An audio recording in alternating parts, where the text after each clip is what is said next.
that out loud. All right, everybody, Happy New Year and welcome out to the Neighborhood Hive. We're gonna try not have you deaf if you're sitting on this side of the room. We got a pretty packed schedule with the legislators coming up at the end of the meeting tonight.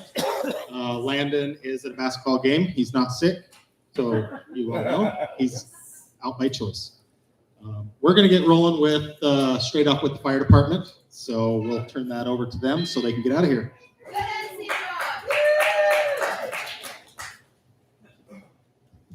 Hi, everybody, and Happy New Year. Happy New Year. Yes. So a lot of talk, this time of year about resolutions, and the message from the fire department is we would like to encourage everybody to make a resolution to, get prepared.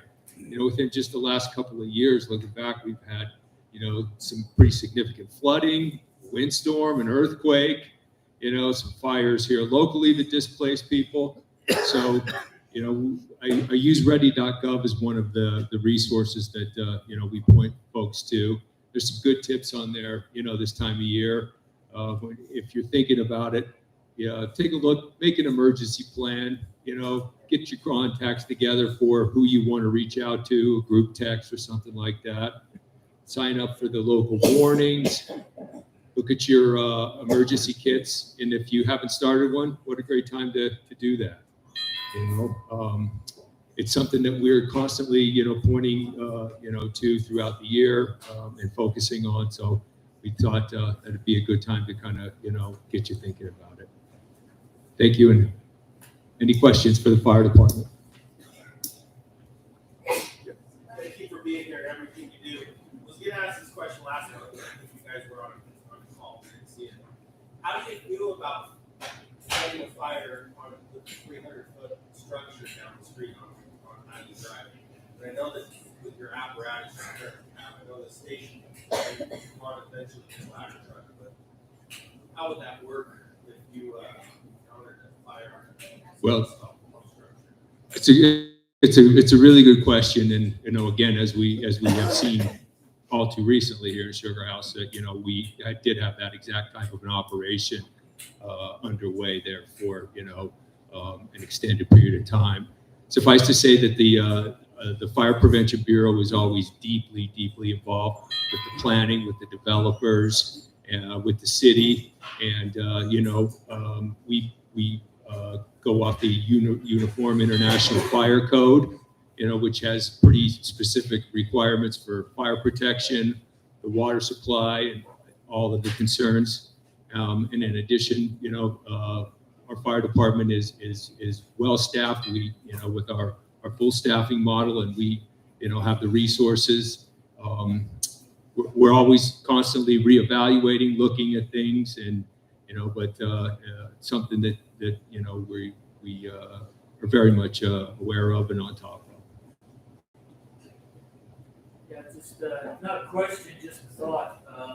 In navigating Highland Drive north of 27 South and now north of 24 South, some of those barricades a little thin. Just wonder what it's like to be in a white fire truck. It's tight. I'm not gonna lie. Yeah, you might see us. Sometimes we have to, roll down all the windows, kind of stick our heads out, like easy. And yeah, it's tight. And it's just clearances.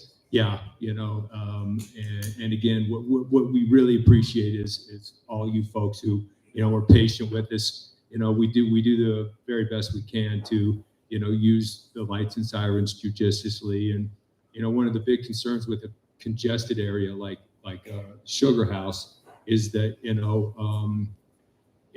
with all of the traffic, and the obstructions, the construction, et cetera,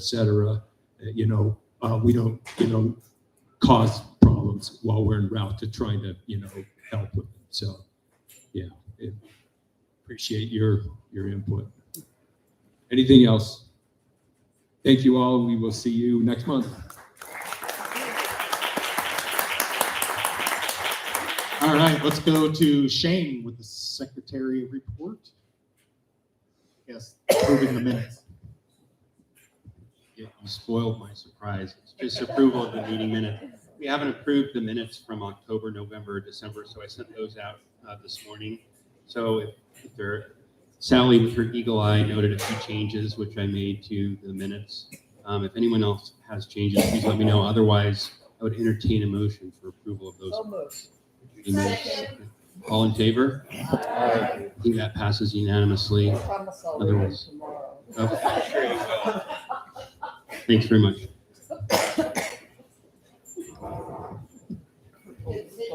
Thank you. If you guys are speaking tonight, make sure we could see it on the YouTube channel. We're actually getting quite a few views out there for these meetings, so thank you for tuning in. Let's go with Judy. She's going to give a little bit of land use meeting information. Nothing going on with land use in Sugar House, right? Pretty crazy. We're gonna have 2 meetings. So our regular meeting is gonna be next Monday, the 8th, rather than the 3rd Monday, because the 3rd Monday is a holiday. So that'll be at Sprague Library, and we have 3 or 4 petitions for that one. I expect there'll probably be another one in the mail in a day or 2. And then on Tuesday, we're gonna do Wells Fargo. We're gonna do that in this room. And we're gonna do it on YouTube. So you can watch it from home, you can watch it from here. I suspect it might be crowded. What I would ask, it's on the website. That was on my land use report that came in the Sugar House newsletter this morning. And there's a link in there for comments, and I've already seen quite a few. So if you're gonna come next week, and shout out a comment from the back room, and guarantee that won't be in my report. I'd really like you to write it down because I just can't write that fast or remember that much. Plus, you can be more articulate maybe if you're thinking about what you're writing. Does that make sense? Any questions? Oh, you want another time? They're both 6 to 7:30. Thanks, Sarah. Can you tell us the date and time of the second meeting again? It's January 9th, Tuesday, 6 to 7:30. And that's here at the Hive. Anything else? Okay, short and sweet. Thanks, Judy. Thanks, Judy. Let's bring up the Chamber's new secretary, Molly. She's going to give a Chamber update. Hello, Hello. my name is Molly Jones. Thank you all so much for coming. As the Secretary of the Chamber of Commerce, who also has a small business here in Sugar House, I just want to extol the virtue of joining us. We want to help you have a better business, and we'd like you to help us be a better chamber. And the best way to do that is to join us. So you can talk to myself or Brandon. You can sign up and just give us your money, or we can talk you into it, whatever you prefer. So thanks for your time. We're flying, guys. Let's bring up the Friends of Fairmont.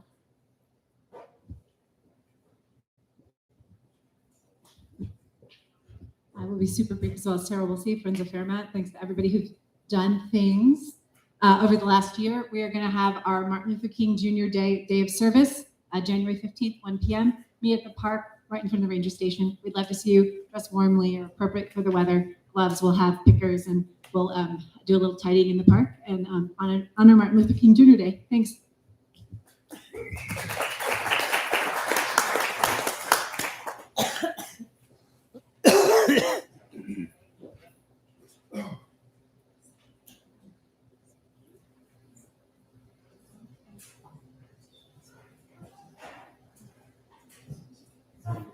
Thank you so much.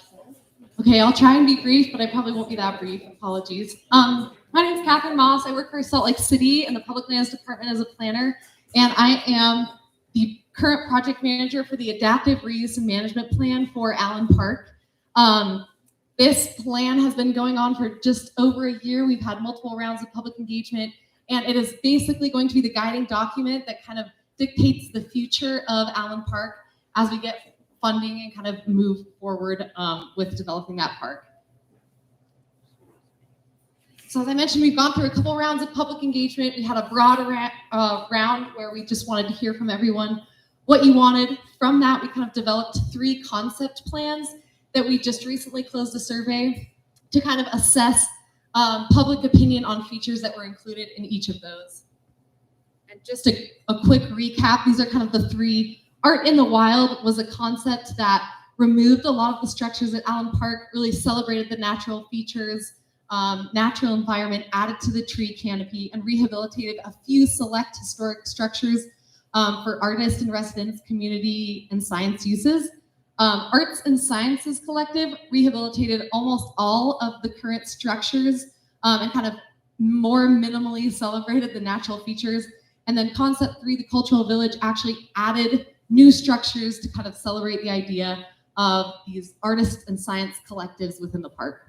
So we heard from a lot of you, I think, on things that you all wanted to see in the park. And I'm kind of here today to share.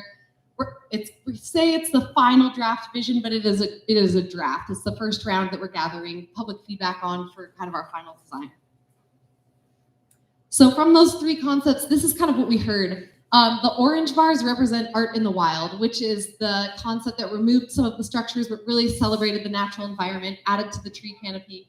And so as you can see here, Concept 1 preserved and enhanced the ecosystem, provided for wildlife habitat, used the land the most appropriately, and preserved and enhanced Immigration Creek more than the other concepts. You can see here Concept 2 using the buildings and structures appropriately. Concept 2 kind of rose to the top. So a lot of people wanted to see a few more of the structures preserved than we originally had proposed.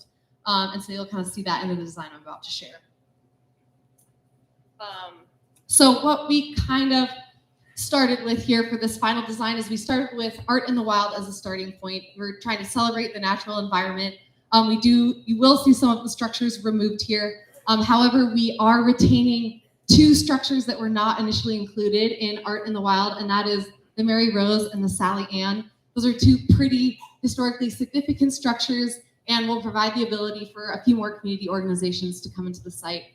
It includes some general parking and accessible parking within the site. The first round of public engagement illustrated that parking issues were one of the #1 things that folks wanted to see addressed in the plan. So we included that there. Folks really also wanted to be able to experience the stream a little bit more intimately, so it includes a stream access point, and then preserves a lot of the ornamental plantings that are both historically significant and kind of celebrated by the community. If you've been there in the spring, the poppies are stunning, so we're going to try and retain those areas and kind of add to them as well. Identifies pedestrian level lighting. It will be a pedestrian park. Vehicular access will be limited to maintenance. And then it identifies a trail connection on the east end of the park. So without further ado, this is our draft concept that we are currently gathering feedback on. This, I will say, is available on our website. It's very hard to read right here, but I kind of wanted to show everything. I'll just go through it really quick and then talk about how we can get some of your comments. Basically, the Allen Lodge is retained as park offices for public lands, a community meeting space that community organizations can use for meetings and groups, much like this one. And then also historic displays, kind of like a museum that can celebrate the history of the park and the area. The structures that will be retained are these in orange here. We're retaining 6 structures. We're proposing to retain 6 structures for artists in residence, scientists in residence, and community organization groups to utilize on short-term bases that are open to the community to kind of experience artisanal crafts in the area. And those will be rotated on a pretty frequent basis. The Roberta will be retained as a park maintenance office, which is kind of as its current use right now. And then there's a duplex right here that we are proposing to convert into a restroom for the whole site. We are removing 6 structures as well. These are the least historically significant structures in the worst shape that would require the most financial investment to kind of get back into a place that's usable. I apologize, I use my hands too much to talk. And a few of these structures, they don't meet building code and are in the floodplain. And so in order to kind of expand the floodplain, celebrate Immigration Creek. We are proposing removing those structures. In addition, a lot of the structures that are slated to be removed will turn into community gathering areas, so kind of passive spaces to enjoy the natural environment. It really kind of celebrates the wildlife habitat. It will increase tree canopy and will be increasing the natural environment. And then we have quite a significant plan to restore the Immigration Creek corridor and the riparian corridor that goes through the park, including a stream access site that you can see right here. I'll go back to this slide, but I do just want to pull up this QR code quickly. We are gathering feedback on this plan right now, formally until January 8th, just in order to be able to take the comments that we receive and incorporate them into a future design. However, any comments that we receive, I'm so sorry, until the final plan comes out, will be taken into consideration and passed along to City Council, who will be the final reviewers of this document before it is finalized. So please go ahead and make public comment. I'll bring the screen back up, but I do just want to touch on a couple other things that we've heard. I want to address, there's a parking lot proposed, as I kind of mentioned, on 14th East. We've received a lot of comments on that. So if you have thoughts, feelings, anything like that, we'd love to hear how you feel about that parking area. And then anything else in the plan, please leave us your comments. And you can find the comment box on this QR code. And in addition, if your comments are too long to fit, my personal contact information is also listed here, so please send me an email. We'd love to hear from you. If you have any questions also, I'm happy to address those. And I've left some informational pamphlets and additional links and QR codes to some of our project materials on that desk over there. So happy to take some questions if we have time. Otherwise, if I don't get to them all, definitely send me an email. Derek, do we have time for some questions? Yeah, we got a few. Awesome. Take care first. The parking lot that's proposed on 14th, can you describe where it would go? Yes, so currently there is a portion of the parcel that is Allen Park that is unutilized as park space at the dead end of 14th East. The recommendation for this parking lot came from the first round of public engagement. The number one comment made was a need to address parking. And this was a technical recommendation made by our landscape architect team based on future capacity of park use, the artists/community groups and residents parking need, and the amount perceived to alleviate some of the burden of on-street parking in the area, with making as little impact as possible to the active park spaces within Allen Park and honoring the cultural landscape report. It provides sufficient ADA stalls for to meet ADA requirements, but we are working with our planning division to kind of determine what is actually required for parking and if this is sufficient, since it is one of the things we've heard the most comments about in this final round of engagement.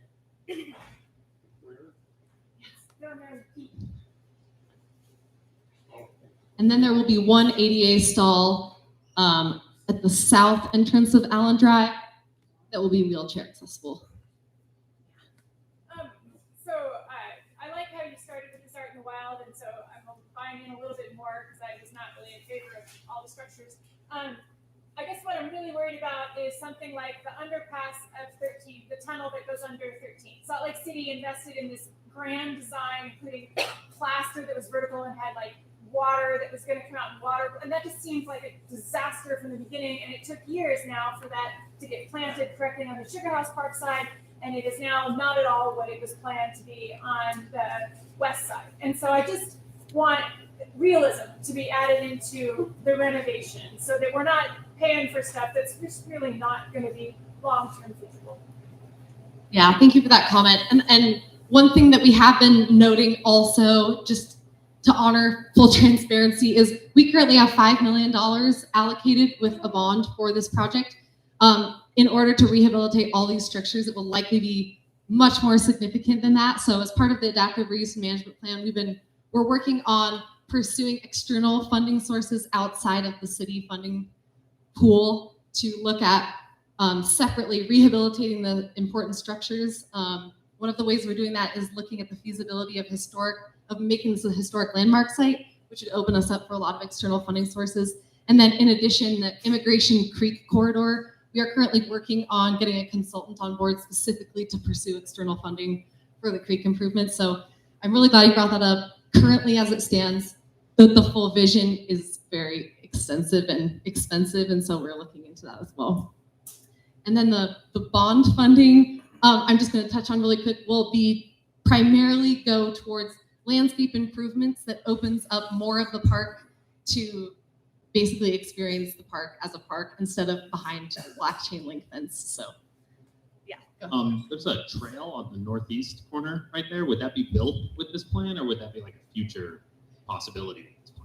Yeah, so one of the main goals of the mayor when this park was purchased in 2020 was to make this kind of a connector in the regional trail system in Salt Lake City. And to do that would require this connection to 15th East. And so it will be part of this plan. Again, feasibility will kind of be included here, but it would include regrading and a bridge. And the city currently has an access easement in that area. It would just be kind of a feasibility and cost assessment as to when that would happen. But it would likely be a future phase, but it will be in this plan. Needs a security guard there also, There- 24 hours a day. There will be security planning in the adaptive reuse and management plan as well. And that will be likely available in late January, early February for all of you to see an initial draft and make comments on that as well. So this is definitely not the last time for comment, but please use the QR code and tell us what you think. Thank you so much.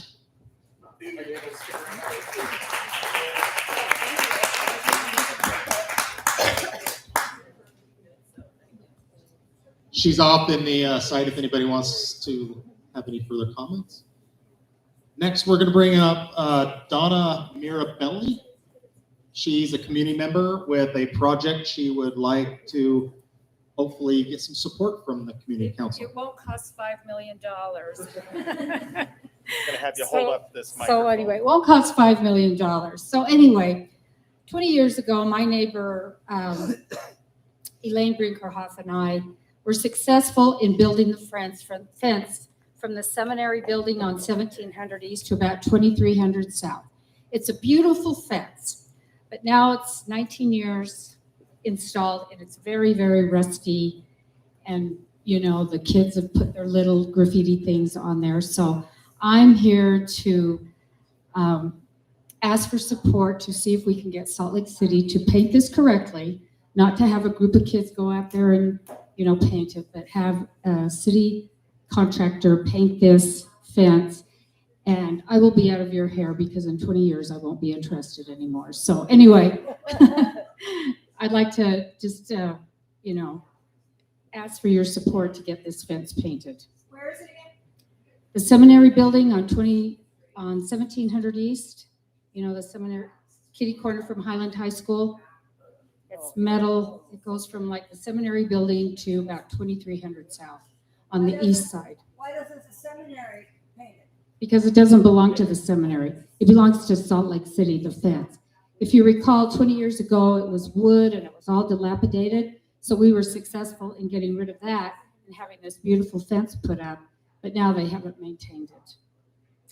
Furthermore, I don't know if the principal of Highland is here, but the kids seem to think that that is their garbage can there. They sit and eat their lunches on that berm there and just dump all their garbage there. So anyway, this is my project. Yes?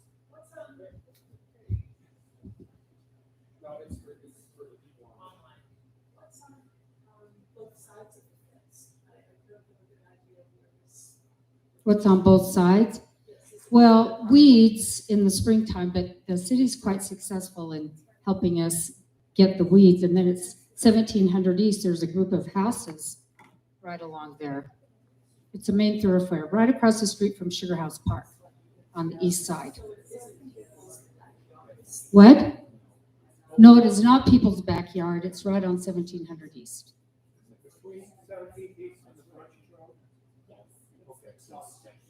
Yeah, I guess that's a way to explain it. Yeah, so this main 1700 East, Then there's that one higher road there. I call it the berm. Right. Maybe I don't understand what you're painting, but the fence is just chain link. No, it is not. It is a metal, high-quality fence. It's really rusted out. It's not chain link. Not the fence in front of the seminary. It's not that. It's the fence right here. It's not the fence in front of the seminary. It's south. Yes, that's it. Okay, it's about this high, and it has a post every 6 feet, and it goes that way, and so it's just a post every 6 feet. Oh, and it's white right now? Ah. All rusted out. Yes, sir. You're asking for the community council support. In what way do you express that? Letter from the community council that it's I don't know, Sarah, what do you think? Yes, a letter would be really great. Okay, that's my story and I'm sticking to it. Thank you.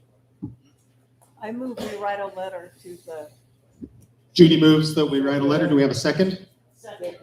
Second. Landon writes. I'll have Landon write that letter. That'll teach him not to be here. That's right. All right, we're going to bring up Steve Winters. Steve Winters. Going once? No, Steve Winters. All right, Hannah Barton, are you here? I didn't see her. Okay. Sarah, it's your turn. Congratulations. Thank you. All right, so I'll be really quick tonight. Sarah Young, your city council member. Just a couple of quick updates. City council, we continue to get a lot of feedback related to the proposed plan for the Wells Fargo space that was brought to community council. Just to reflect to you, the emails that have been received both by myself as well as all of city council reflect what was heard here in this meeting. It's a lot of concerns articulated related to the height, concerns related to the parking, the tax on infrastructure, and what that means in terms of roads and transportation. We've been providing individuals who have reached out a couple of key ways to give feedback. Judy highlighted one, but I just want to highlight it one more time. By giving your comments to community council, those are captured and they not only go to city council, but they also go to the planning commission as part of the process. So going to the Sugar House community website is a really great way to give that feedback. The message that Hannah has been sharing as of like 3 days ago, Hannah Barton from the mayor's office, is that this particular proposal is going to be heard in the planning commission meeting in February. And so we have some time, but it is important to make sure we get those comments in. Speaking of, that is the other item that I want to touch on. So it's one of those things where a lot of times we give feedback as a community, and sometimes you don't always see like the outcomes of that feedback. So I wanted to highlight one specific case that community council, Judy Short, and all of the wonderful people on land use really helped to champion, which is a property that is being developed in Sugar House down on Elm and Lincoln in terms of an old Victorian house that was there that the community had voiced was important in terms of preservation. With the comments and the advocacy of this community, I'm pleased to report back that the Victorian house is included in terms of a development agreement to be protected as part of that piece of property moving forward. In addition to that, the wonderful women sitting on the front row here came and advocated to make sure that the sidewalks were of sufficient width to be able to accommodate not just those who might be walking, but also those who may be using, you know, a wheelchair, a walker, or a stroller in terms of accessibility. That is also included in the development agreement, thanks to the comments of this community. And that was finalized in a December council meeting. So I just like to share those moments of success. Your voices are being heard. You have amazing advocates here at Community Council. So let's keep up the great work. continue to make sure our voices are heard, and it's an honor to represent you. Thanks so much.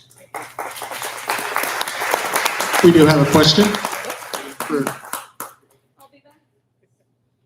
There's a significant issue with the Salt Lake mobile app.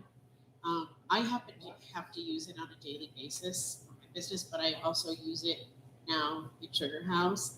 And when you submit a request, it gets closed out when the message is received. Instead of getting closed out when the issue is addressed. And it's really incredibly frustrating. Part of the frustration also comes with the fact that government doesn't work on the weekends, and things happen on Fridays, and then if you're lucky if something happens by Tuesday or Wednesday. So I would really appreciate it if you could address that with the city council, because it's just not working, I think, the way it could be or should be. Okay, thank you for that feedback. I know Judy wants to comment on that. We talked with one of the ladies that works in that office, and she said what that means is they forwarded to the department that can help, supposedly. But so maybe what the message needs to say is exactly what they've done with it, and maybe when they could expect. For a public-facing app, closed should be resolved, not received or forwarded to somebody else to deal with. Yeah, I appreciate that feedback. If I can touch base with you after this meeting, just to get a few more details about some of those specific instances, happy to follow up. Also happy to give the general comment when it comes to those who are facilitating. I'm the first to say I think our city technology has room for improvement, and accessibility and some other basic functionality. But let's chat so that I can get those specifics, so I can follow up with you directly. Thank you, sir. All right, we do have a treasurer report that was just emailed to Shane. Yeah, Mike can't be here tonight, so he just emailed me. We have $3,663.94 in the U.S. bank account, $195.04 in PayPal. We got $100 in donations last month. I can't answer any questions about any of that because I'm not the treasurer. I am the secretary, and I'd be derelict in my duties if I did not call for a vote on the letter of support for the painting, the painting of the fence. I know that Judy made that motion, Derek seconded. So all in favor? Aye. Any opposed? All right, thanks. I missed a crucial step. Thank you. All right, we're time for the headliners. Let's bring our lawmakers on up here to talk about what they're going to do in this year's legislative session. Derek, do you want to point out where the questions are? And everybody wait for the mic, please, because that's the way that people on the YouTube can hear you. Yes, thank you. I'm going to have you guys just go through and introduce yourselves and who you represent. Hello, my name is Sahara Hayes. I represent House District 32, so that's some of you guys. Hi, Steve.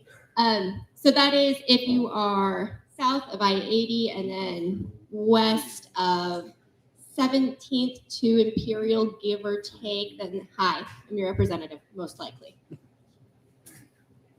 Hi, everyone. Nate Bluen. I am your state senator for District 13.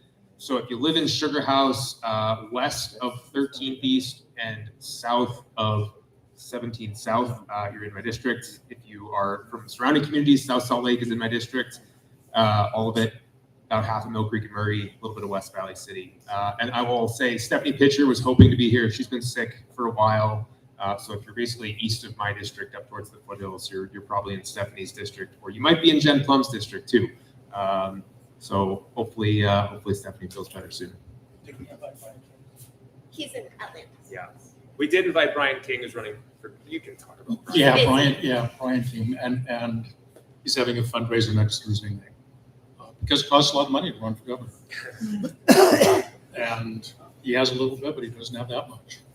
Joel Briscoe, District 24, they kind of messed with the districts like they do every 10 years. So north of I-80, west of 9th East up to 17th, then over to 11th, up to 8th, and over to 13th,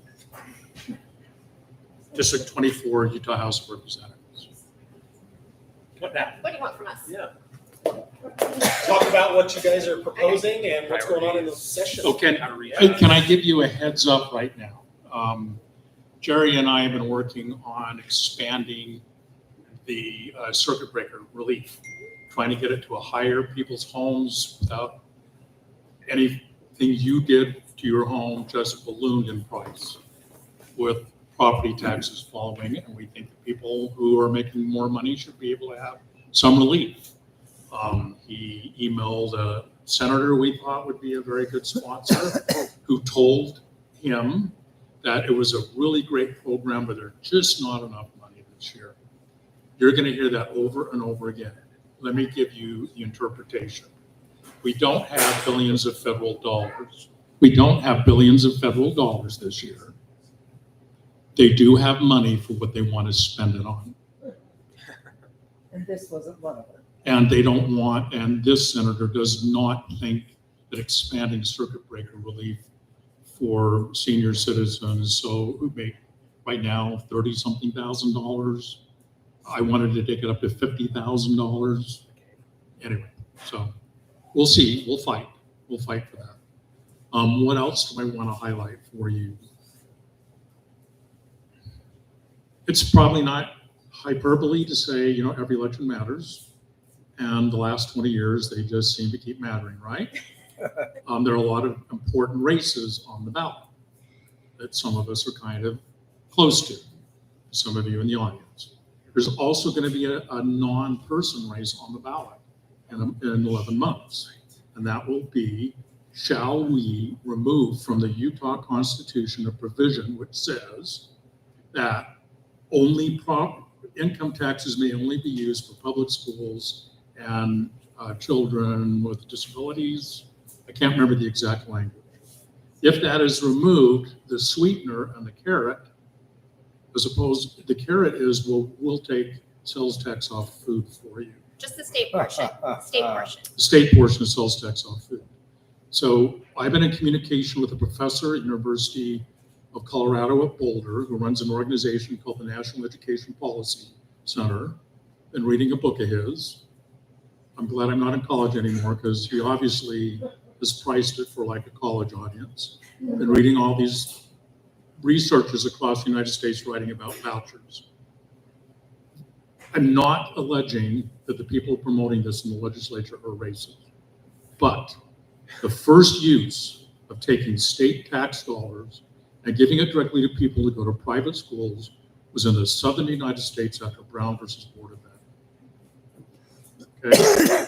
And they started shipping money to private schools. And I had a friend who served an LDS mission in Alabama, Florida, Mississippi in the early 70s. And the only accredited schools were private and white high schools. And the public schools, which were predominantly African-American, were not accredited often. So that legacy lives. And the other thing they did was some of the southern states changed their constitutions to remove the provision that said the only use of public tax dollars is for public school students. When I read that, I got so angry. I am not alleging that the people who are doing this in our state are racist. I don't believe they are, but they're using the same. Are you going to support? Are you going to support free ridership for UTA again? Yes, and we filed something similar. We're working on there's a Republican who might run it in the Senate, and I'm running legislation to provide a fund that school districts and charter schools can apply to for K-12 passes and the people in the school system, and in some instances their parents. Salt Lake City's been doing it. We think other people should too. Yeah, hopefully we'll work together on that one. That was an issue I heard about from Murray School District, who I cover a bit of. So I love Murray. I just want everyone else to have the option to do it. Nothing against Murray. So my best friends are from Murray. There's a big push to address what's the word I'm looking for? Attendance in schools, and so this is a way of hopefully allowing more kids to use public transit to get to schools and with attendance. That's how I frame it. But couple things I'm going to focus on this year. A lot of you probably know I'm really big in the environmental and energy space. So I just had a long conversation about my geothermal energy bill. I won't bore you with the deepest details today, but needless to say, Utah really could be a leader in geothermal. This is a big time energy source. We're not talking about the residential and commercial stuff. I'm really looking at big utility scale projects that are further south in central Utah. This could be a job creator. It's clean energy that allows us to get off. We still get 50% or so of our power here in Utah from coal, which is unacceptable and much higher than most of the rest of the country. Yeah, it's. Oh, actually, with natural gas. Oh yeah, it's with fossil fuels. Yeah, if you're including natural gas, we're 70 something, 80. Yeah. Yeah. Can you do something that might help address Rocky Mountain Power's continued crusade against rooftop residential solar? That's a very good point. Let's see. So there is some work being done on the net metering issues we've had over the past few years. I think Senator Harper, Republican, is actually a proponent of this and trying to basically open up the market. I mean, right now, Rocky Mountain Power can basically dictate that if you put solar on your rooftop, they get to take that power at a really low rate. And so it really makes it hard for people who want to install solar to have it pencil out. So hopefully we will get some work done on that. I totally agree. I'd love to see that become more of a dominant part of the energy system here, especially with batteries. As we kind of allow more batteries onto the system, that really becomes more impactful as you can kind of pair those up. All right, thank you. Some other electric system bills I'm working on as well. That's a big area of mine. Grid enhancing technology is really nerdy stuff that I have a lot of fun with. So if you want to hear details, I would love to chat with you about those and not just kind of bore everyone, but it's really a great way of moving Rocky Mountain Power, who we have a lot of kind of control over as a regulated utility here in the state, away from the way they've been doing things. And because we are tied in with Washington and Oregon on our system, we do have some slightly forward-looking action at the utility, but it's pretty dire, and energy is a big focus of some of the Republicans this year, and probably not in the way that I would like. So we'll see how those conversations kind of move forward and where there's an opportunity to get involved. I have been doing some work behind the scenes on someone else's energy bill that was able to incorporate some better language to mitigate some of the worst impact of what they're trying to do, I think. So hopefully we can keep playing with that. But I'll pass it to Sarah, and then we can probably come back and maybe talk about like a couple key issues we see arising that aren't like our priorities, because that's always an area of concern. It always is. Hello again.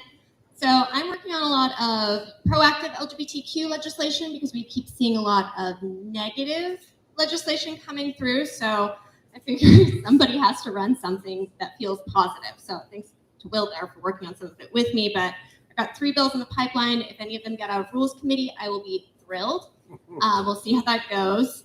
I also, and this is kind of a newer thing that I'm working on, I had an opportunity to attend a legislative convening on gun violence prevention in Washington. And there were so many good ideas. And I was like, okay, these are fantastic ideas. What do you do when you're in a super majority or minority state to then enact these ideas, right? Like, what's the solution besides having Democrats in all of the branches of office? So one of the things that I was particularly interested in terms of its applicability here is reporting lost and stolen guns, because those are often used in crimes. So in order to get to that, right, we're baby stepping our way there. So that's hopefully legislation I'd like to run in the next few years. This year, I'm running a data collecting piece of that. And like, let's be clear, like, bless the drafters. The people writing our bills have an uphill battle, so I can't tell you many details right now because they're still having to deal with all of that. Yeah, we have a record number of bills. I am so sorry. But so we're looking at the data collecting piece of that so that then we can come back and say, okay, here is how in Utah these lost and stolen guns are impacting people. Here's how they're impacting crime. Now what would we like to do about that? And then kind of on the boring side, I'd really like it if when people cars get towed, you're not charged for storage on the days where the towing company is closed. So that's just like a little kind of boring one, but if you've ever had your car towed, you know it feels important. So that's kind of my pie that I'm working in. In terms of the things that are scary that we're working on, I've been neck deep in bathroom bans for the last couple months because we've got a couple majority party legislators. We've got 2 that are planning on running bathroom locker room type bans. So essentially, you have to go into the bathroom or locker room the gender that you were assigned at birth, regardless of your actual gender identity.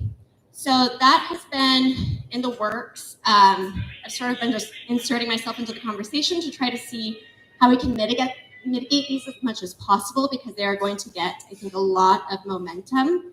It's being, from what I understand, set up kind of how it was last year with the gender affirming care bans, where they had the one like really, really, really bad bill and then the less really, really, really bad bill. So like it was set up so there's 2 bills so that they could kill the first bill so that they could get props for killing it and then still pass, a pretty impactful, horrible bill. That's coming. We're doing everything we can. I sort of feel like I'm standing in front of a train just going like, stop please, but I'm also a tiny small human, so it doesn't work very well. So. One thing I'll prognosticate on, we're seeing this really holistic action on diversity, equity, inclusion type issues. This is both at the higher ed level and the K-12 issue with movements to depoliticize classrooms as they are describing it. My opinion is that it is not doing anything to depoliticize. It is, just enacting a different perspective of politicization. So I think that's probably off the bat what we've just heard in the news every single day. The governor's been talking about the University of Utah and other state universities and their go Utes and their diversity statements. And we've heard time and time again from administrators and faculty that these are positive things by almost all accounts, that they are not used to make final hiring decisions. They're just bits and pieces of the hiring process and try to create a kind of a larger picture of the applicant. And so from the actual people that are impacted, I've not heard complaints about this thing. I can't speak for anyone else, but it just seems like a real witch hunt, frankly. Both, these higher ed issues, and then at the K-12 level, we're talking about these bills that are, I'm trying to even think how to describe these. They're creating bright lines about what sort of materials can be in classrooms. And it looks like it could apply to Ukrainian flags, for instance. So these things that shouldn't be considered political are now kind of being viewed in that way through a certain lens. So I'm really disappointed. I think we have bigger things to focus on, and hopefully that's a conversation that we can take the rhetoric down on. And it's a campaign year, it's a presidential year. The rhetoric is going to be high. It's really disappointing that this is where things have gone. You need to read the Tribune tomorrow morning because there's a 2 full 2-page article on the governor and that stuff. Energy. I neglected to do something I told myself I was going to do, which is to give a shout out to Sarah and Judy. I went to the swearing in of Mayor Mendenhall and the new city council. Sarah called out Judy, and I thought, I know Judy. I know the great work Judy does. Yay, Sarah, for calling out Judy. Sarah gave an eloquent thumbs up to first responders in our community and the great work they do to help people with property and other losses. While speaking about Mayor Mendenhall, if you're up on the news, and you probably are because you're sitting in this audience, we've got a proof of concept. We've got 50 units, 6th West. I think it's just part of the transit center. We've taken some people off the street who would otherwise be in shelter. This is like, can we make this work? And we're told that the goal is that next year we'll have a place for 200, 300, 400 people. Let's pray that happens.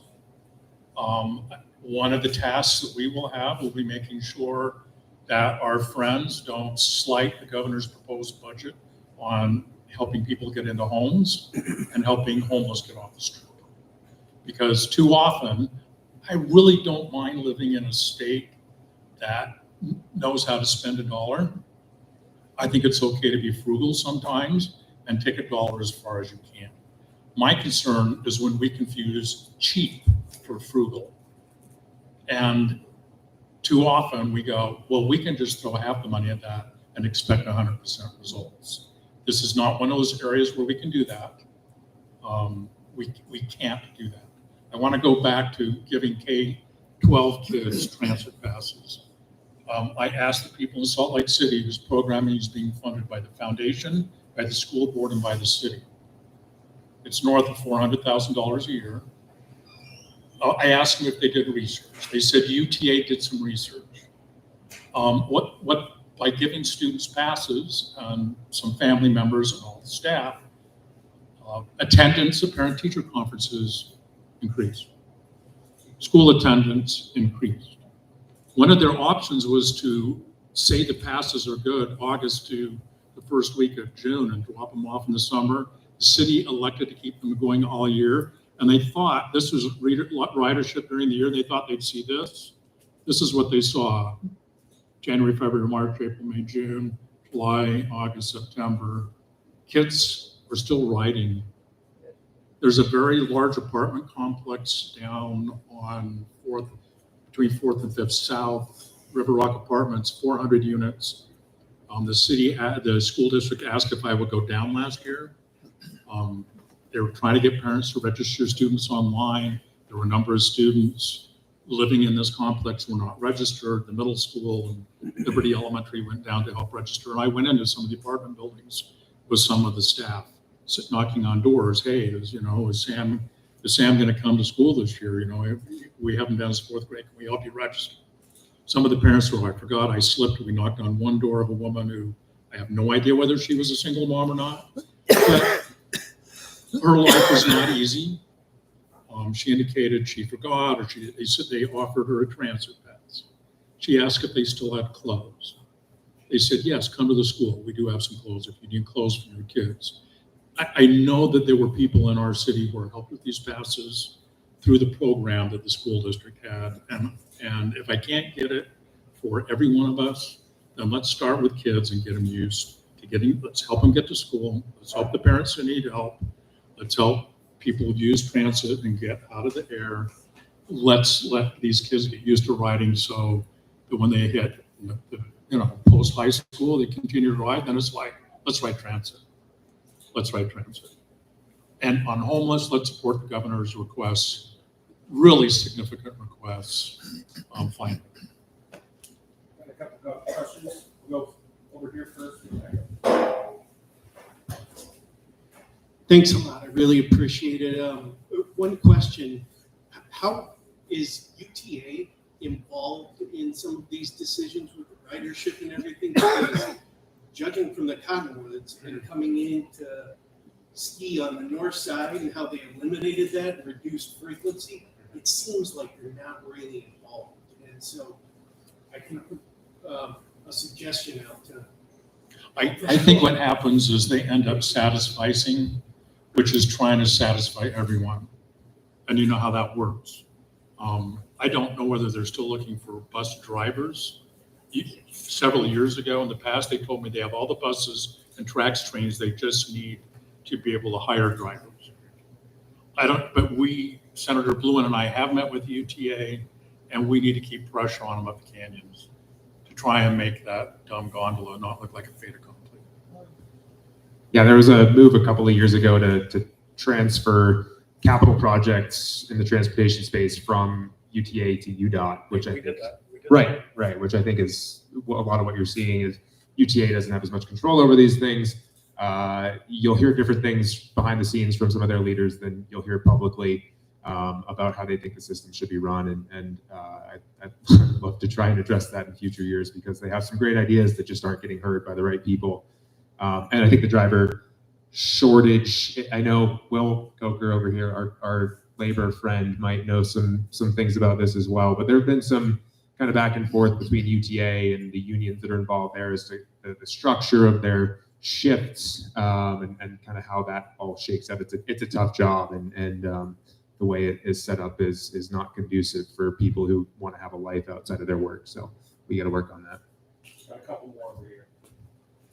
Is there proposed funding for the causes of homelessness, not just kind of cots for the night, but addressing either mental illness or addiction, or for those people who truly can't take care of themselves, some form of, I hate to use the word institution, but you know what I'm talking about. So that there is a safe place that these people can exist.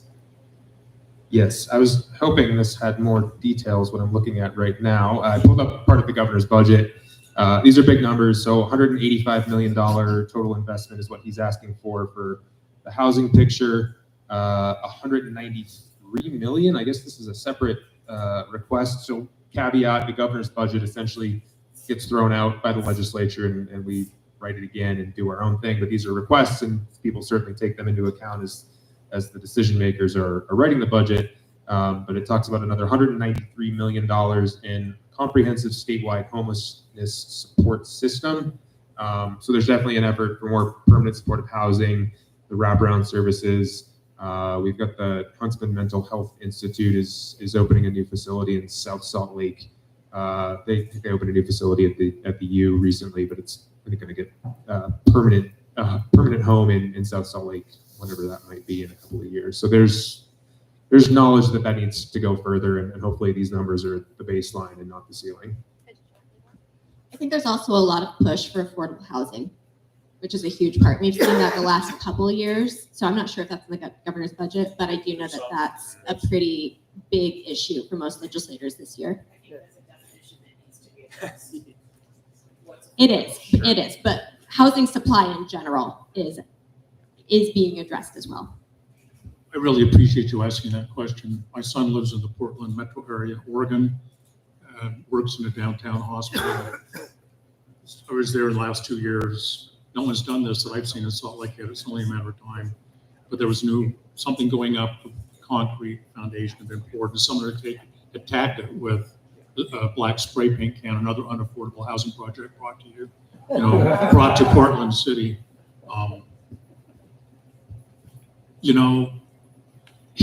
If you subscribe my newsletter, every one of my newsletters, it may not happen during the session, but every month I have a book club, and I have a book I've read, and I recommend a book to you. And one of the books I have recommended this fall is called Poverty, by America by Matthew Desmond. He won a National Book Award like 5 or 6 years ago for a book called Evicted. He took a leave of absence or a sabbatical, spent 6 months living in a mobile home park in Milwaukee, Wisconsin, because Milwaukee has the highest eviction rate of any city in the United States of America. And then he takes several families and individuals and a couple of landlords, and he writes their stories over the course of a year in this book. Poverty, by America by him is his story about why poverty exists. And I can sum it up this quickly. It exists because it's beneficial to people who have a lot of money in the United States. And a third of the book are footnotes at the end. He doesn't put a statistic. He doesn't put anything in there. He doesn't take you to the source or where you read it or where it comes from. And he says, and it was published in 2023, that given what we are spending now, we could eliminate poverty in the United States with $175 billion. That's a lot of money. But how much have we increased the defense budget the last 3, 4, or 5 years? I mean, they'll tell you, the legislature, that they don't have enough money for all the good things that we need to do. That's the fundamental law of economics, is you have to make difficult decisions with scarce resources. I'll bet you we end up putting millions of dollars into preventing wolves from coming into you. Okay? I'll bet you we still have $14 million sitting in an account right now to sue the federal government to get our federal lands back. There's $14 million that we haven't touched in years. There's millions of dollars that we could do things with if we chose to do them. And one of the things that we try and do is simply be the voice. I mean, I was so frustrated on the Rules Committee a few years ago. Representative Romero said, you want to do it again? I said, sure, if you want me to. But it was frustrating because you can play games, you know. They were playing games with Representative King, and their bill shows up on the list, and they go, we don't want that bill to go out of committee. They do it 3 times, the bill is dead. But they were just playing games, right? I said, well, why would you object to that bill? Well, it's not going to pass. I said, okay, stop. And why am I here? I'm here representing my constituents. And I'm going to bring legislation to you that may not pass. If we are only going to do business up here that everyone agrees and votes beforehand that's going to pass, then why don't we just let everyone vote and just get rid of the legislature? Because I think we need to talk about things that are hard to talk about. I think we need to talk about things that the minority think are important. That's just my 2 bits. I got one here, one over here. Couple more. Joel, you mentioned the sanctioned campsite that Mendenhall has made kind of by Rio Grande, which is now the most militarized since Operation Rio Grande, the most militarized part of probably the state, especially the city. I don't know if you've seen the proposed site for the future camp, which is south of 400 south and east of I-15. It is the worst point air pollution in the city. It's underneath 2 highways and next to one somehow. It's like 3D pollution coming at you. And it's also where some people camp currently, so they would actually be displaced by this new camp. Do you guys have any thoughts on that location? Do you have a method maybe to push back on that? Thank you for bringing up the issue of air quality. I'll raise it with Wayne Niederhauser. A couple of months ago, I was told he'd been looking for a year and a half and hadn't found space yet.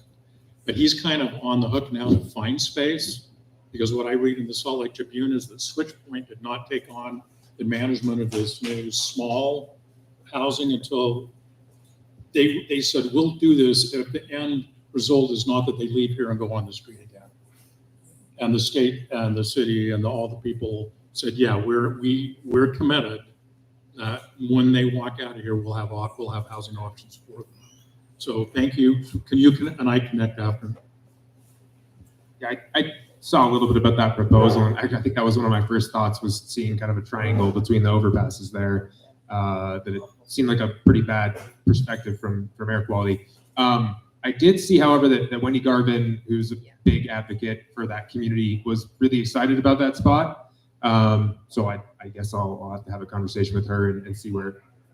Okay, great. Appreciate that. Let's do it. Okay, since we're doing book club, How to Know a Person, David Brooks, new book out, very good.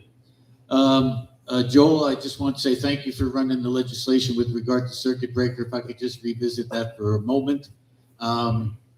If you go up on YouTube and search for Utah Circuit Breaker 2023, you'll see the videos that were produced. The program's over now. December 31st was the deadline to get help for renters. But thank you for running the bill and in speaking about what people want to spend money on. Representative Briscoe's bill had a fiscal note of $5.3 million last year and would have raised the levels quite a bit to $50,000 for household income, because when you combine incomes and somebody moves in with their folks, the household income goes up and you end up eliminating your parents from getting the benefit. But this is a program that is not only for renters, but it's also property owners. Over 10,000 people got this help in Salt Lake County in 2022. And so the levels that Representative Briscoe were trying to raise would have affected all the people that got circuit breaker, whether due as a property owner or a renter. 39,700 people got property tax help in 2022. Only 2,500 got the renter refund program.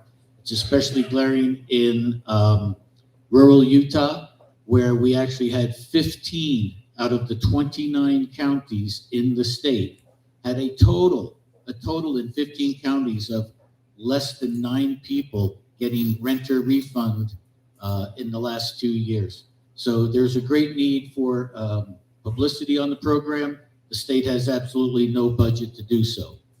But in the hearing last year, and in discussing what Representative... You're getting a really good take on the hearing last year. Yeah, well, I may put that hearing up on YouTube. You should, Jerry. Yeah. Wait till you see how Representative Briscoe was treated by Senator McKay. I was very disappointed.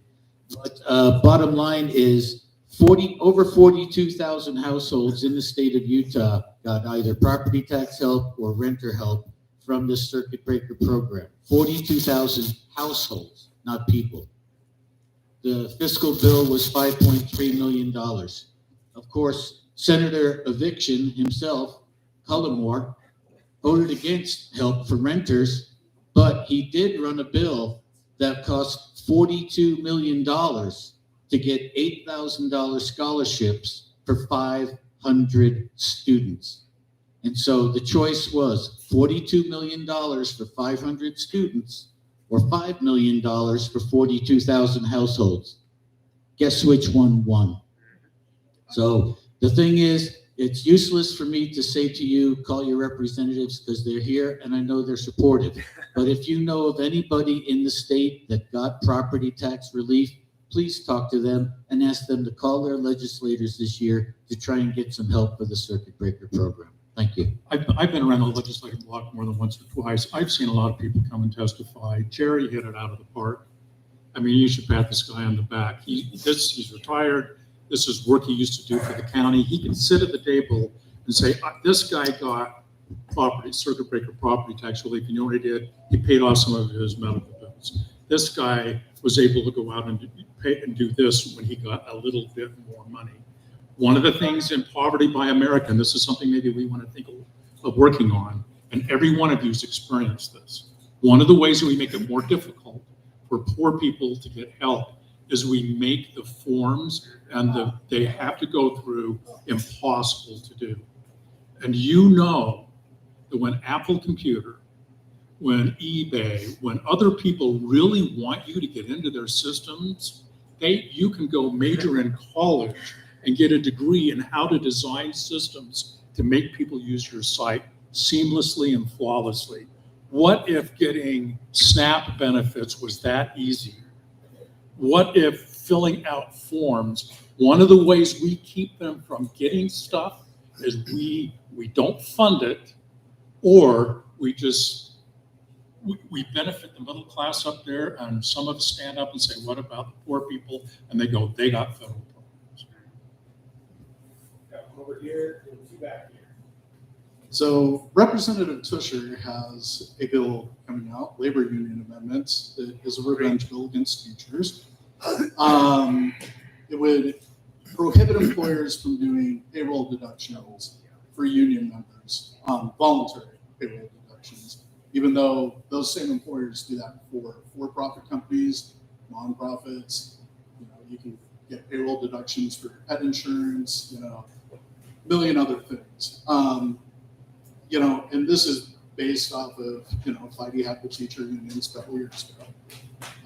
It also would prohibit employees from being able to meet at work, discuss, union issues on the job site, and is wholly undemocratic. So I'd love to get your opinions on that. When I was a teacher, all my union dues were payroll deducted. For some of them, I might be case in point for why they should do this. Yeah, I feel like I've spoken enough. I'll pass it to Sahara, but I hate it. Yeah, honestly, that's my answer. Thanks. I hate it. Tusher runs a lot of bills and a lot of them. Anyway, we don't need to get into that. But did we hear that one last year? Do you remember? Or was that just? It was killed in committee. Yeah. Okay. They've hired two well-priced lobbyists. Okay. Well, we collectively as a caucus, I'm pretty sure I can speak for that. I'm just going to speak for all of us. We hate it. So there will be whatever we can to sort of stand around those railroad tracks too. Thank you. Yeah, maybe I'll take a second to pivot and talk about committees. Is that a business and labor committee? Do you know? I believe it. Okay. We're waiting. Okay. Just waiting until the last minute. I've actually a question for Will. Will, do you know if the at-will employee thing is coming back this year too? The governor had it in his budget, so I assume he's got somebody running it. Cool, thanks. Any other? Oh, there. Okay. Sorry, I won't pivot quite yet then. Okay, I heard air pollution not too long ago here, minutes ago. I wanted to bring that up again, because that affects 100% of us. It affects the whole ecosystem. Every one of us needs to breathe, right? And there are so many things that are around us right now, proposals and issues and things going on, from Great Salt Lake to the mining potential in Barnes Canyon to gondola to traffic to inland ports. All, I don't know how many things there are, but there's not enough time to even list them all. And so I don't see and I don't hear about reducing that, reducing our air pollution problems, not having a focus on our policies for our agencies that take into consideration, number one, health risks and the public. They always take into consideration number 1 and 2 and 3, money, profits. How do we get more infrastructure materials? How do we get all of this? How do we maybe get more things going here, more industry, more whatever? But all of that is always seen to me as ignoring the public interest and public health. Because every one of us needs breathing. And people see it. The federal government sees it. Visitors see it. Everybody knows about it. We all live it. So my question is this. It's two-part. First, do you know of anything in the legislature coming up that's going to negatively affect air quality, air pollution, and even water issues that we're dealing with? And I mean that because a year ago there was a bill put in that could have taken the knees out of the county, Salt Lake County, on zoning issues. Well, it was shut down.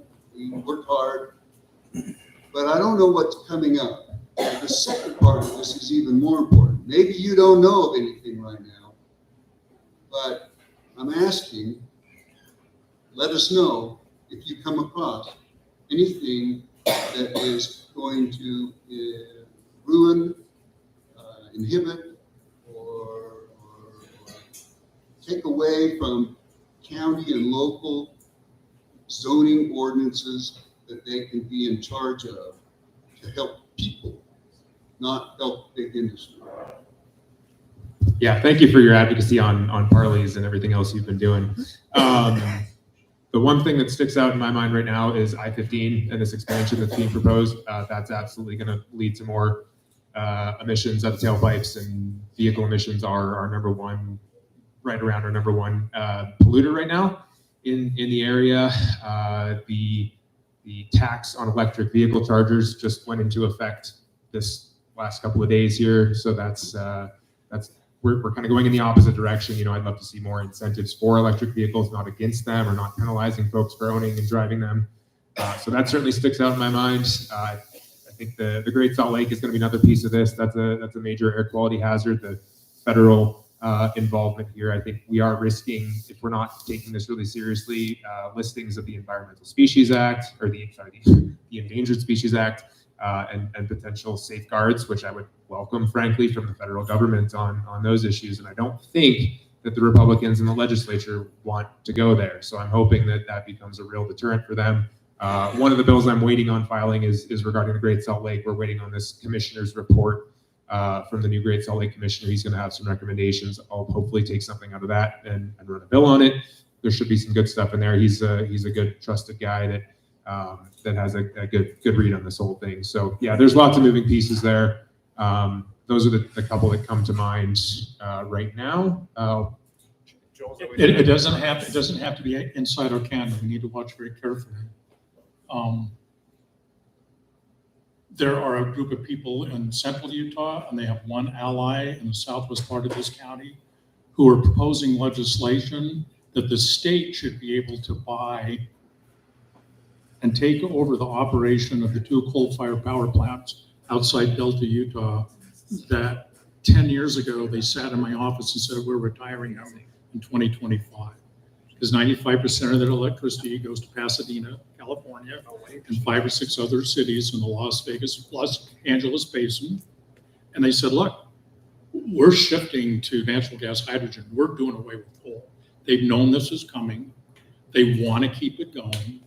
We spent several $100,000 as a state to hire, I don't know how many hundreds of dollars an hour a guy in Texas to fly up here and go, well, we could keep it going. And he said, and you could do this. So I asked a question, which is my best offense and defense. Well, tell me more about this thing on this page. Oh, well, they just started a project trying to see if that works in West Virginia.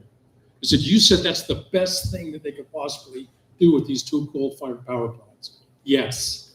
And so we don't know really whether it works yet or not. So it's kind of like in the proof of concept stage right now. Yeah, that's their gamble. That's going to impact every single one of us in this county. If they win and keep those coal plants going, they're going to keep Bonanza from shutting down in 2030. Yeah, one question back here, and then I'll work my way back up. So I just want to add one piece to that. I spoke with some folks from Los Angeles Department of Water and Power, who's like the major customer of that, and they're ready to fight tooth and nail on this whole thing. So we'll have some backing from our friends in California. Don't tell anyone I said that. Bernie, how are you? Good, thanks for being here. My wife just gave me a birthday present. It's my birthday today. And I've been, oh, that's not what I wanted. So we've been working with the homeless in Salt Lake for 10 years now. And we're hearing a lot of things from our local advocates and politicians about the homeless problem and solutions. And in those 10 years, nothing has changed. I have yet to see a program that helped anybody, by anybody, and run by anybody that helped the chronically homeless, the mentally ill and addicted in our city. I haven't seen one program that does that was supported by facts and data and performance. We get a lot of rhetoric about poverty, housing, and those are the solutions. They are not the solution for the chronically homeless and the mentally ill and addicted because, and I'm going to make a couple of general statements here, the supportive aspect of this wraparound services are not effective with that population. Now, that's a big claim. So I just heard about somebody running for office and fundraising and different things, and I'm sure there's people in this room that have nonprofits that they like to support, things they'd like to do. My wife's birthday present to me is $1,000 donation to anybody that can bring me data and performance data on any program in the country that has helped the chronically homeless to at a rate that has the potential to reduce the problem. I want to thank my wife. She's pretty special. Quite a birthday present. I'm hoping that somebody in this room that wants some money for a nonprofit or their election campaign will take me up, and I have to spend $1,000 because then it will be well spent, because then we can use the ideas to solve the problem here in Salt Lake City. I don't think anybody's going to hear is going to, and I'm going to be generous, but we're going to have to see the program and the ideas that work. So thanks, guys. Thank you, Bernie. You want my $1,000, just produce something that works. That's simple. I guess you'll all get back to him. Yeah, we'll talk. Knows how to find me. Yeah. Happy birthday, by the way. Can somebody make a shout out that would say that Wayne is one of the worst appointments that Governor Cox has ever made? I don't totally agree. Yeah, I'm not making that shout out. I'm happy to visit with you after. You think he's done some good? I just wanted to, Okay, I'll take your word for it. I wanted to say to the three of you, thank you. It must be incredibly exhausting to stand up and fight your colleagues for 45 days. And so we really appreciate you. I feel like there's a lot of gloom and doom that is being discussed. And so I was hoping you might be able to shine a little sunshine. We are almost certainly getting the Olympics in 2034. And one of the best things about that is that the global eye will be turned upon our little tiny state. And that means that we have incredible power to make incredibly big changes. Number one is better alcohol policy. I'm not kidding. And I'm curious if you guys can talk just very briefly about some of the positive things that you're hoping to leverage with things like the Olympics. I think specifically with the Olympics, I mean, that really spurred our public transit infrastructure when it came here the first time. And so I would love to see a redo of that. And that'll be down the line, but something like connecting Salt Lake to Park City, things like that. That is my hope for this. I'm not feeling very positive. I'm going to think on positivity. Yeah, I agree. The transportation aspect, that's huge for me. I'd love to eventually see Sugar House linked up with Mill Creek Common, some of those areas, allowing more people to get out of their cars. How some folks need cars, that's fine. There are other opportunities though that we can connect folks. So that's one for sure. Alcohol, I just had a conversation with Salt Lake City Economic Development folks yesterday. I'd love to see us liberalize a little bit on the liquor front. There was some good vibes from them actually that had some good conversations with some of the. We don't really get invited to that table as Democrats. I don't think anyone does, aside from the couple of people in each house who take charge of the alcohol bill. There's usually one every year. Yeah, you got to fight your way in. So some of you business owners, maybe you're able to get involved. If you do, we'd love to hear what you're hearing because we don't hear it firsthand. But the number one win on that front for me would be hopefully in the near term, getting in the past had variances where you could, build or start up a bar or something near a park like Sugar House, for instance, and you can't do that right now. There's a limit on the distance between the two, and so I'd love to see us go back in that direction. That'd be great. A few years ago, the Olympics said starting in 2030, every Olympics held would be net positive energy. I don't know what that means, but when Speaker Wilson had some people, vice presidents of the Olympics come, and people stood up and said how great the Olympics were, I stood up and said, I am so looking forward to running a net positive Olympics. And they just looked at me. They just want me to go away some days. But I think we can leverage that. My daughter was in 4th or 5th grade. I volunteered as a parent to go up to Soldier Hollow and see some cross-country skiing. I thought high school kids were loud. You haven't been allowed to. You've been on a bus with 4th, 5th, and 6th graders.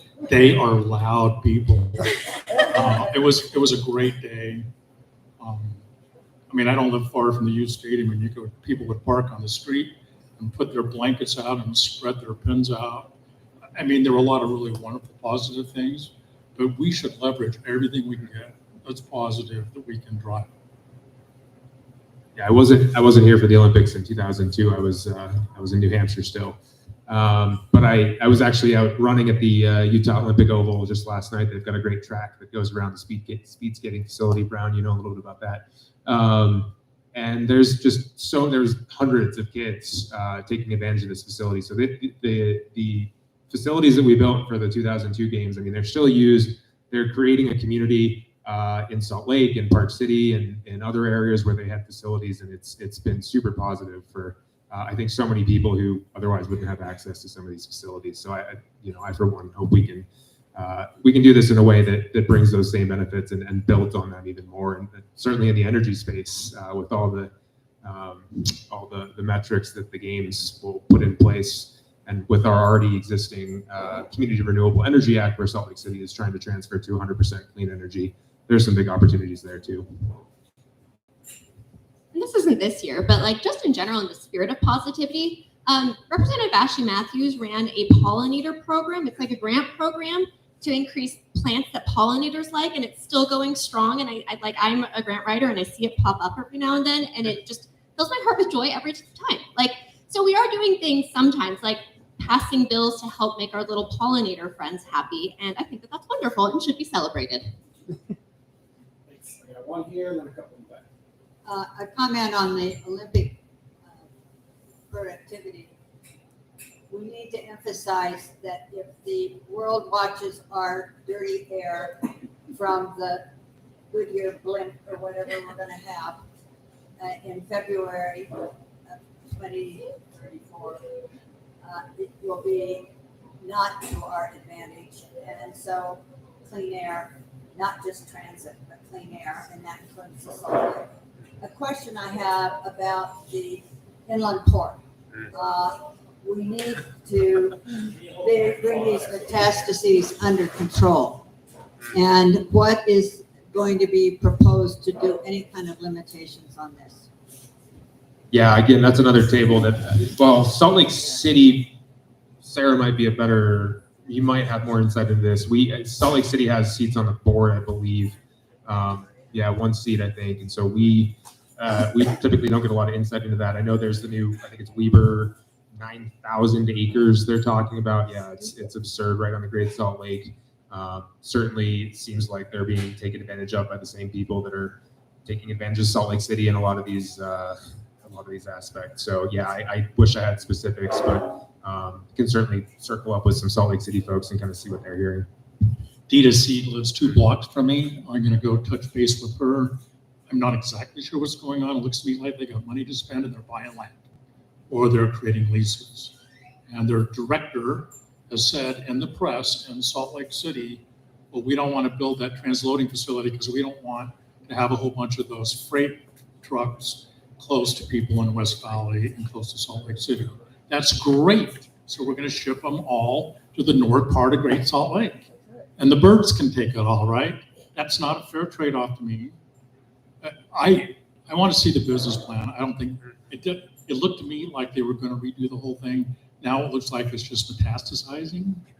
Sorry, it's just, there's nodes going all across the state. And maybe they should have done like one in Cedar City and then seen if it worked. And then going, okay, well, that worked. Maybe we should try another one. When Governor Hudson was in office, he was a great salesman, and I really think he did a lot of really good for the state. One of the things that we did was we built a building on the USU campus. On the U campus, we're going to bring all these people in, and they're going to make all this money for us. Well, we scrapped it. And there's some still people there, and the buildings got built. I see this. I think this is what's going to happen at the inland port. It's highfalutin. They got these great ideas. Is it going to work? I don't see it working. Yeah, I see this as a little more of a systemic problem too. So we've got the Inland Port Authority.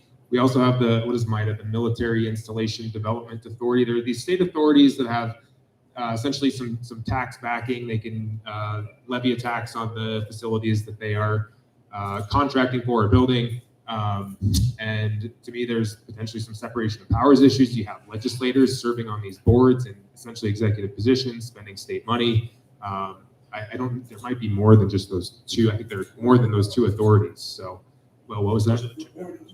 Point of the Mountain Authority for sure. Yep, that's another one. I think that's more positive, but yeah, it's in that bucket for sure. Something we need to look more into. Why don't you talk to our federal legislators? They're good at reducing or proposing to reduce different departments. So maybe they could add. Great point. Back here. Just really quick, just touch on just affordable housing. One thing I do want to say that hoping you guys would take into account, because I know it just goes based on your income, does not go based on other cost of living, vehicle, cell phone, stuff like that. They're no longer a luxury. It's just something you need to do to get to work. But a lot of times it doesn't take all of that into account. I mean, the homeless, I work a lot with them, volunteer, and a lot of them do have jobs. They just can't afford a place to live. And a lot of the places that are being built, like up here, they made one over by Brickyard, the homeless problem is down in Salt Lake. Well, not a problem, but, they can't find the means to transport. I've applied for the housing just to see where it's at. I make too much for it, barely make enough to survive. And that's another thing I want to bring up is, I see it's where I was looking up right now. It's like, $20,000 to $40,000 range is one bedroom, and let's be honest, you can make $50,000 a year still and barely still survive. These new places that are getting built are $1,500, $2,000 to rent. I was fortunate enough to get one for $1,350, live up right up the street. Do you guys are going to introduce anything that really take the cost of living expense into account? Because just basing off you make this, this much a year, we'll base it off that. There's other things like how much food is. I went from $60 to $70 for food every 2 weeks. Just barely went to the store, what was it, Monday? I'm at $130. And I'm not buying anything different. I'm buying bargain brand as much as I can. You know, I really want to see just be more open to what we really are paying for, what we have to buy just to survive, just to make our ends meet. You know, because I see this, you know, affordable housing. And I'm like, well, I make too much for that, but then I still don't make enough. Like, you know, I'm 34 and I had to move back with my dad because, you know, I can't afford a place of my own. You know, I mean, a lot of us want to become homeowners, but just got to settle with that. But, you know, I really want to see just more, just take everything to account. All I'm really asking. I have a friend from Davis County who came out 5 years ago and we started meeting Housing Affordability Commission. He's kind of Tea Party and MAGA, but I like the guy. He said, you know, we could solve this problem if we just paid people more money. If you spend any time talking about housing, you learn about AMI, average median income. And a lot of the home builders will tell you we're meeting affordability issues because we're building this new complex where, you know, 30% will be available to people who make 80% or less of the average median income. Average median income in Salt Lake County is $106,000 a year household. So that means 80% below, $83,000, $84,000. The commission, the meetings that Wayne Niederhauser and I sit on together, we're trying to drive it down to 30% below. Yeah. Wayne and I are going 80%. Okay, who can afford it? My daughter's working at ARUP, okay? She's got some mental health issues, but she's now got a full-time job, and my wife said she's driving a old grandpa car, and I told her, don't you dare say that to her. She owns it outright. It's my dad's old Honda. She doesn't have to put a lot of maintenance into it. She has transportation. She's got a job. She's got health care. I charge her 30% of her income, $600 a month of rent, so that when my wife finally gets her out of the house and she finds a roommate or two, and she has to go from $600 a month to $800 or $900 a month, it's going to be $300 instead of going up $900. This is systemic. This is like the opioid crisis. This is nationwide. We're having, because we're hot, Utah is hot. It's beautiful. It is such a beautiful state.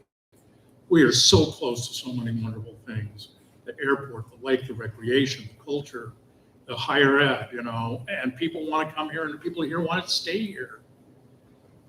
And everyone's coming and we're just driving up demand and we're not keeping up with supply. We're starting to, we have to really be serious about driving affordable housing down to like way, way down. Yeah, to that affordability piece, we are seeing rents come down finally a little bit. They're just tipping there, but it's definitely not at like the, you know, $500 to $1,000 range. I mean, we're seeing those higher end units, I think, not filled quite yet, and so they're kind of sitting there, and we're getting incentives for renters to get in, and you're seeing rents start to drop maybe in that $1,500, $2,000 range, and so it's certainly not enough. We need to keep going, but it's at least a good indicator that's kind of starting to work at that one level, but certainly not taking care of everyone there. The other piece I wanted to mention, related, kind of going back to the homelessness and that conversation, this needs to be more of a statewide conversation. It can't all come to Salt Lake. It can't all come to South Salt Lake, Midvale. It's got to be resources for people in the communities that they live in. We're trying to press that conversation. I know it's a hard road. You know, a lot of the rural legislators just don't believe that it exists in their communities when we know it does. It emigrates to Salt Lake. Right, and yeah, they come here because this is where the resources are, and that's great. I love that we provide them, but you shouldn't have to travel hundreds of miles to get these resources.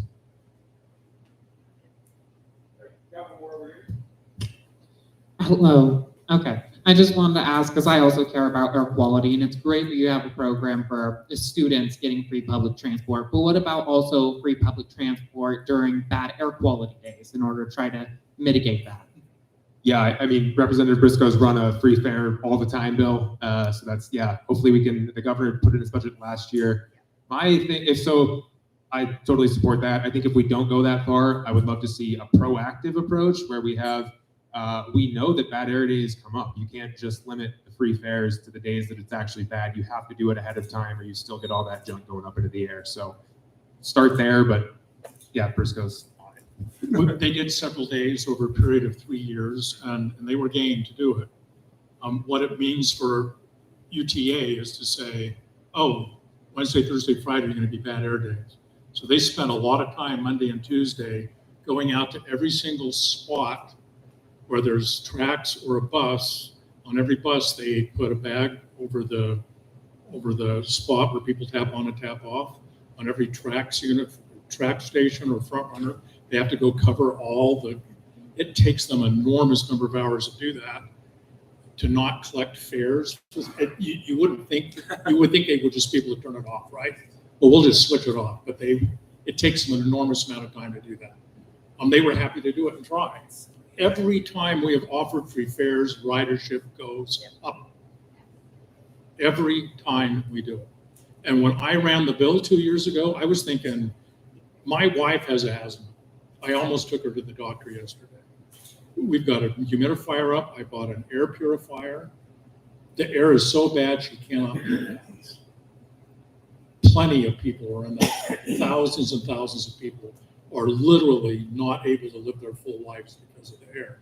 I got an email from a woman who works with cancer patients. Said, Representative Briscoe, when we go to no fares, the people I'm working with are going to make more of their treatments. They're going to make more of their appointments with their doctors. I got an email from a person working with the homeless people and other people going, this is going to be a boon. We have built our society around cars, and most of us have them. We do not know what it's like to live without cars.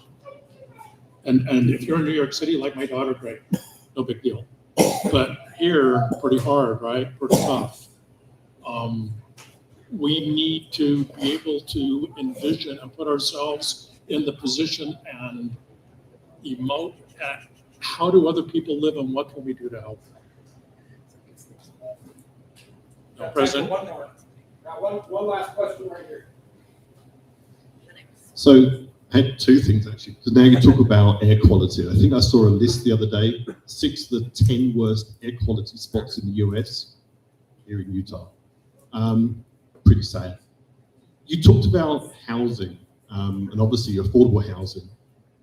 We might just want to keep building, but there's a problem with water in this state as well. We are running short of water. Are we expecting anything to come up this year that might stop, say, alfalfa hay growing and basically divert that water to housing for the people that need it here? And I don't mean like people with lawns. We should be looking to try and get people to get rid of their lawns maybe and do something a bit different. It's what we did. It's not cheap, but it's certainly going to help save a lot of water. My cousin lives in Smithfield, Utah. He works for a company with a man who's got over 200 acres. He farms with his dad. He claims he has an irrigation method which will save 30% of the water. I don't know.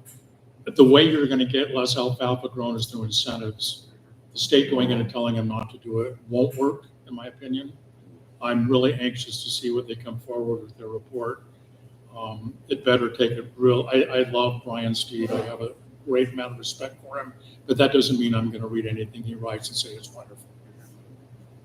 Yeah, I think it's extremely politically fraught to have that conversation about fouling alfalfa. I was up in Wyoming earlier this summer for a conference on the Colorado River, and they wouldn't even entertain the notion of being paid to not farm their crops, which is just, to me, it's, you could do less work, you could make more money, it's a no-brainer. But folks who have had that lifestyle for decades, hundreds of years, even in those families potentially, we've got to figure out how to build some better bridges between the urban communities and the rural folks. I think incentives can get there.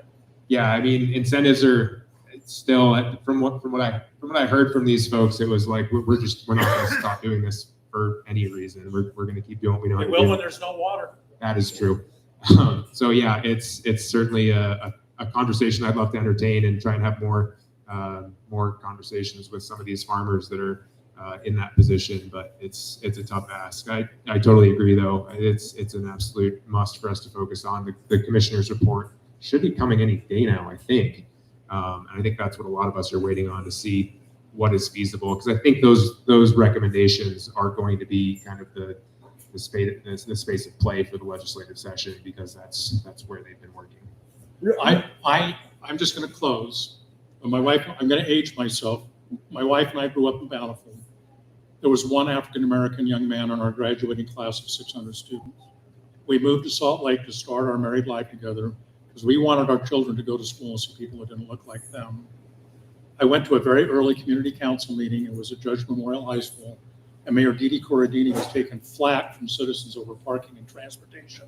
I went, this is the capital city. This doesn't happen in Bountiful. So the Mayor Corradini has to come and listen to citizens and listen to their gripes and I love this city. I love this place.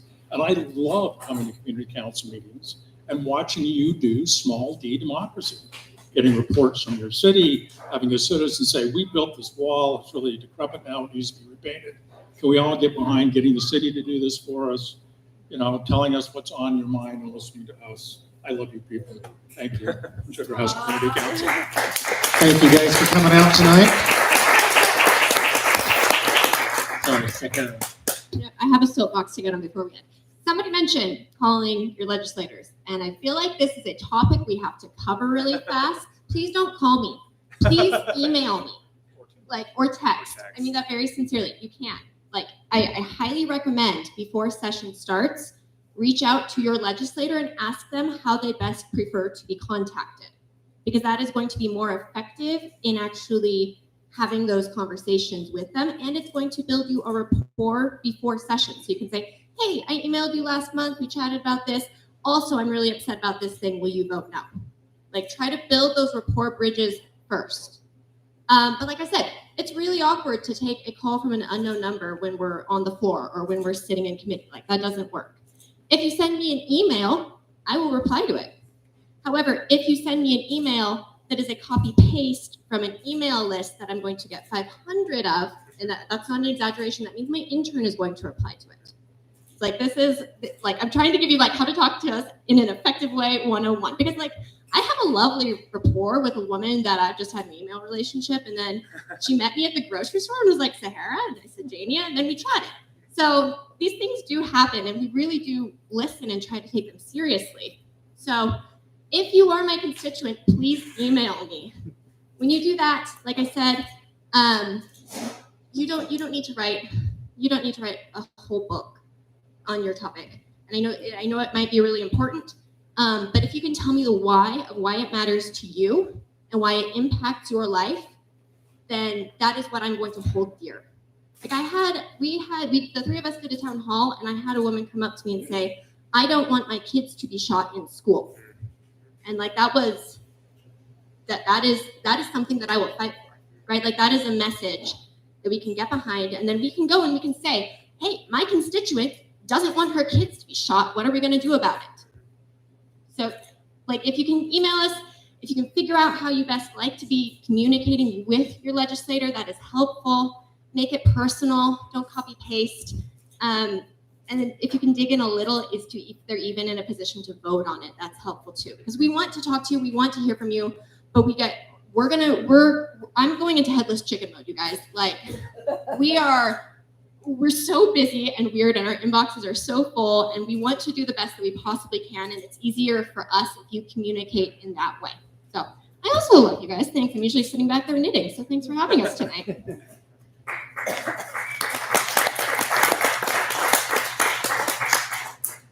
Just for my personal recommendation, text me. It's the best way. You can come and I will give you my number. If you want a quick response, text. I will find your other responses no matter how you reach out, but texting is the best way. And personal anecdotes, like Sahara was describing, are really important. We can leverage those in committees. We can leverage those in floor debates and say, this is exactly what we heard from our constituent. This is why we're going to vote this way. And this is why the bill should change to accommodate such and such. Yes. So, yeah, thank you. I like getting the 200 emails that are all exactly the same.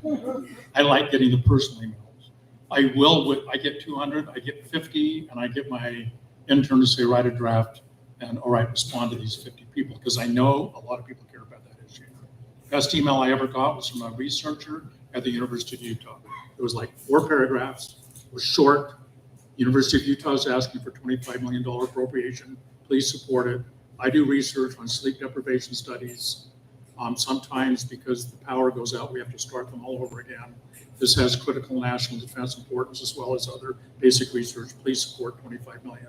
I knew what the issue was. I knew what the ask was. I knew why he wanted me to support it. I got it. But do create a relationship and do communicate with us. Watch the budget. Tell them you're a constituent. Put your address down. I can look at it and go, I know you're in my district. And you can write to people who are you're not their constituent.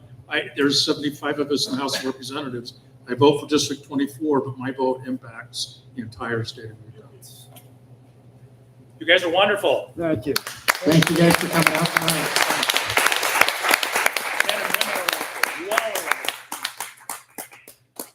Last up, we have Hannah Barton from the mayor's office that would like to say a few words. Wow, tough act to follow. Sorry that I was late. I was doing double duty tonight. I had to go to Avenues Community Council, but don't worry, I saved the best community council for last. My name's Hannah from the mayor's office. I just have a couple quick updates today. We're still getting into the new year, so things are a little bit slow. For those of you looking to get rid of your Christmas trees, pickup is from January 4th to January 19th. If you can, try and cut it up and put it in your brown bin, but if you aren't able to do that, you can put it out on your curb just on your normal pickup day, and the sustainability folks will pick that up when they pick up your trash. So if you're not able to cut it up, that's totally fine. In that same vein, brown bins, the pickup on those bins will be suspended starting January 22nd. So make sure you get your tree in by then. And that will continue through March 3rd. And then that pickup will start up again when we're all ready to start our spring gardening. Just really quick, wanted to plug Salt Lake County's point in time count, which happens every January. That's an effort to count every unhoused person in Salt Lake County and is really critical for the county having access to federal dollars when we can see how many people are living on our streets, how many veterans, for example, or other different demographics to make sure that we can access as much federal funding as possible. They always need volunteers. It's a really great event. It's 3 early mornings in January, so it's January 25th, 26th, and 27th from 4 to 6 a.m. I know that's crazy, crazy early, but I promise it's a really rewarding experience, informative. I have found it to be really impactful in the way that I view and interact with these community members. If you're interested in volunteering, please reach out to me directly, and I can connect you with the person at the county that has that sign-up form. Lastly, I know that the temporary shelter community was already touched on by our representatives, but the mayor's office volunteer corps is going to be working on some volunteer efforts to beautify that space for those new folks in their temporary pods, as well as a donation drive for the items that SwitchPoint has identified as their most needed items. They are the operator that's running that temporary community. So look for more information on that. Hopefully I'll have more information at the February meeting, or I'll send some to Landon to get on the website. And then lastly, just some exciting news. Salt Lake City was one of 25 cities selected by the EPA for a big grant, almost $1 million, to educate and promote recycling and to hopefully achieve zero waste by 2040, which is really just making sure we recover all of our resources and not burn or bury them. So some exciting environmental news for all of us. Does anyone have any questions for me? Nothing. Okay, well, I'll stick around if anyone has any questions. Thanks, everyone. Happy New Year. Happy New Year! Thank you, everyone. I think that's about it. We'd love some help putting the chairs back if you've got some time. And if anybody has a lectern hanging around their house or office, we'd love to use it. Bring it on in. Lectern. Yeah, the podium. Oh. Why not? No, she's calling the podium. Then somebody would be like,